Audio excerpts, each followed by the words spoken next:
आपने नामांकन किया है, क्या बताएंगे? नामांकन पत्र 2 सेट में दाखिल किया और बाकी आप पूछना चाहे पूछ लीजिए। नुसरत ने भी भारत निर्वाचन आयोग के नियमों में ये प्राविधान है कि एक कैंडिडेट के होते हुए कोई सब्स्टिट्यूट कैंडिडेट भी नामांकन दाखिल कर सकता है। तो समाजवादी पार्टी ने एबी फॉर्म 2 इशू किए। एक एबी फॉर्म अफजल अंसारी के नाम से और उसके सब्स्टिट्यूट कैंडिडेट की हैसियत से दूसरा एबी फॉर्म नुसरत अंसारी के नाम से। दोनों फॉर्म दाखिल कर दिए गए।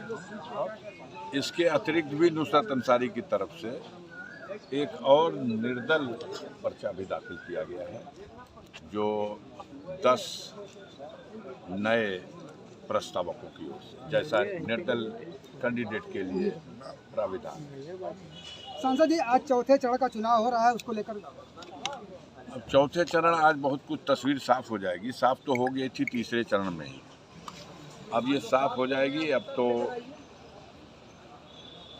मोदी सरकार का पतन निश्चित है।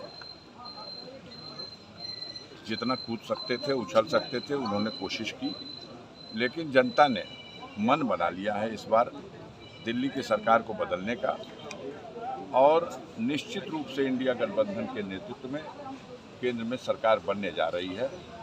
आप लोग भी जनता को इस खुशखबरी से अवगत कराएं। परिवर्तन निश्चित हो चुका है, अब कोई दो राय नहीं।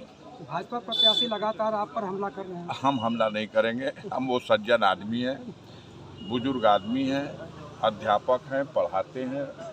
उन गुरुदेव के शान में मैं कोई गुस्ताखी नहीं करूँगा। सांसद जी, जो बीजेपी का नारा है 400 के पार, उस पर क्या कहेंगे?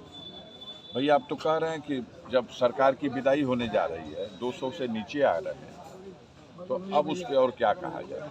वो एक सुनहरा सपना था, जनता को उस भौकाल में लेने की कोशिश थी। इस बार इंडिया गठबंधन, न सिर्फ इंडिया गठबंधन बल्कि आम जनता खुद ये चुनाव लड़ने लगी। और जब आम जनता चुनाव लड़ने लगती है तो जब कोई बुलंदी से गिरना शुरू होता है तो नीचे आने के बाद स्पीड और गिरने वाली बढ़ जाती है। वही दशा बन गई। हर राउंड में बुरा हाल होता जाए। बीजेपी कह रही कि हमने इतना विकास किया कि विपक्ष घबरा गया। घबरा तो गया। अब इस बार चौथे राउंड की वोटिंग चल रही है। उत्तर प्रदेश में 13 सीटें हैं। 13 में 13 सीट जीत गई थी बीजेपी। इस बार क्या हो रहा है? 19। इस बार क्या हालत है सीतापुर में, लखीमपुर में, इटावा में, कन्नौज में? बड़े अंतर से बुरी तरह से हार है। आधी सीटें भी 13 में नहीं निकल पाएगी। सांसद जी, 10 सालों में पहली बार मोदी जी ने अडानी अंबानी का नाम लिया और कहा टेम्पू भर भर के पैसा कांग्रेस को। अरे बाप रे बाप, यह तो आप लोग देखिए और देश की जनता को बताइए कि आज तक 10 साल में तो ये देखा गया कि मोदी सरकार की कृपा से अडानी जी और अंबानी जी फलते फूलते रहे, भले आम जनता की बगिया सूख गई, सूखा पड़ गया, लेकिन इनकी बगिया में हरियाली बनी रही। अब ऐसी दशा आ गई है कि मोदी जी उन्हीं को लानत मलामत कर रहे हैं। और लेकिन वाहन बड़ा आधुनिक वाहन का इस्तेमाल नहीं हुआ है। टेम्पू में बैठ करके और रुपया पहुंचाया जा रहा है। पता नहीं वो टेम्पू बैटरी से चार्ज होने वाला था या पेट्रोल डीजल से चलने वाला। देख भी रहे, कोई कार्रवाई नहीं कर रहा। टेम्पो की टीआरपी बढ़ा रहे हैं क्या मोदी जी? कितने वोटों से जीतने का इस बार आपका अनुमान है? यार, ये आप लोग जनता में हो और मेरे से ज़्यादा आप अच्छी तरह से इसका पता लगा सकते हो। गाजीपुर की जनता मन बना चुकी है। अब 4 तारीख का इंतजार कीजिए, उसी दिन कुछ कहा जाएगा। जीतने के बाद क्या संदेश देना चाहेंगे? जी राहुल गांधी कह रहे हैं कि 50 सीट उत्तर प्रदेश में आ रही है।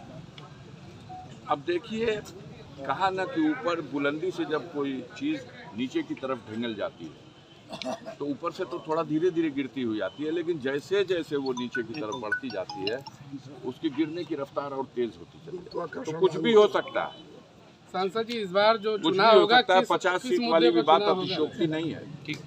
इस बार जो चुनाव होगा किस मुद्दे पर चुनाव होगा? अरे भैया, जब जनता खुद मुद्दा बना जाए, बेरोजगारी है, भ्रष्टाचार है, कमर तोड़ महंगाई है, वादा खिलाफी है, हवाई चप्पल वालों को हवाई जहाज में उड़ाएंगे, सपना दिखाया हवाई जहाज में उड़ाने का, हवाई जहाज बेच दिया, हवाई अड्डा बेच दिया, रेल की पटरी, रेल का स्टेशन और रेलवे भारत सरकार की और उस पर प्राइवेट लोगों की ट्रेनें चल रही हैं।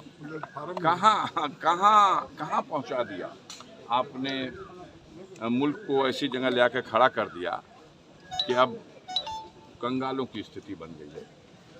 जनता जग गई है, देश को मुक्ति मिलने जा रही है और ये हिंदुस्तान जो एक अपनी पहचान थी गंगा जमुनी तहजीब के लिए पूरे देश में, पूरी दुनिया में, यहाँ संविधान में हर वर्ग, हर जाति के, हर समाज के लोगों के लिए जो उनके भविष्य को और वर्तमान को सुरक्षित रखने का प्रबंध था, लोगों को बड़ी आशा थी।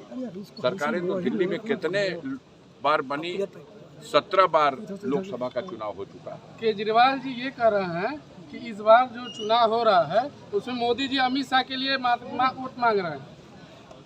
देखिए, अंदर अंदर क्या हो रहा है केजरीवाल जी को खबर होगी, हम उस पर बहुत बड़ी टिप्पणी नहीं कर सकते, लेकिन घर के अंदर भी आग लगी हुई है। आप पता कर लीजिए, देखिए क्या हालत है। चलिए मानव